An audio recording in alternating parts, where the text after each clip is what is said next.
everyone, in today's video I'm going to show you how to hide and unhide apps in your device Vivo V30e.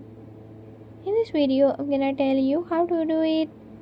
But before we get started, don't forget to hit the subscribe button and press the bell icon so you never miss out on new videos and stay updated on all the latest tips and tricks.